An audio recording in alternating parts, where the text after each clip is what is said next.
Good afternoon, everyone. This is me, Mike. We're in the Doobie Dan here in North Central Mass. And well, you MAGA Republicans and you Republicans, you own it. The big, so-called big, beautiful bill, it's going to the desk. You know it's going to get signed. Now, personally, I have a problem with the bill that's going to take from the bottom to give to the top.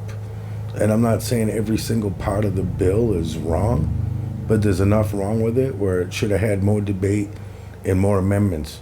But they wanted to meet a timeline of Donald Trump, and that became more important.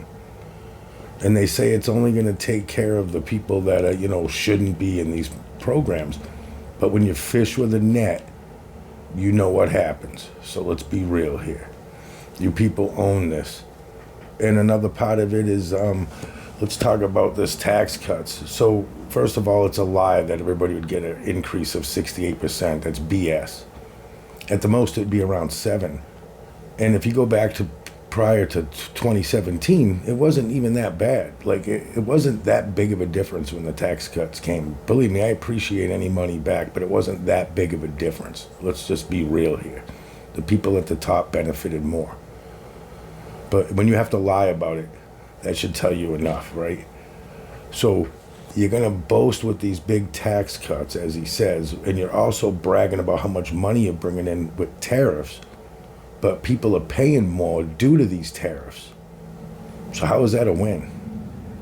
I mean, a lot of you MAGA Republicans are buying it. You're running around beating your chest like you won something, but in reality, you didn't.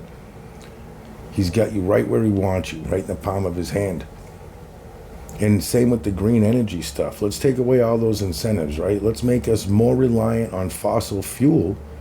And what more would you expect from an 80-year-old man? Because that's what he is. He's 80 years old.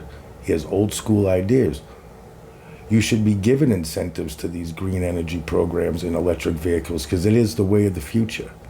You should want the American companies like Ford, Chevy, even Tesla, which is South African, whatever they're from, to be successful out of America. We want to lead the way, but we're not going to lead the way. Other countries are going to lead the way, and we're going to play catch up. And whether people like it or not, that's the trend of things, going electric.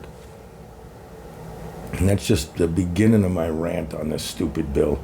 I'll come with the part 2, but any of you MAGA Republicans have anything to say, you want to speak up, now's the time. I'd love to hear how I'm wrong on this. Have a good night, y'all.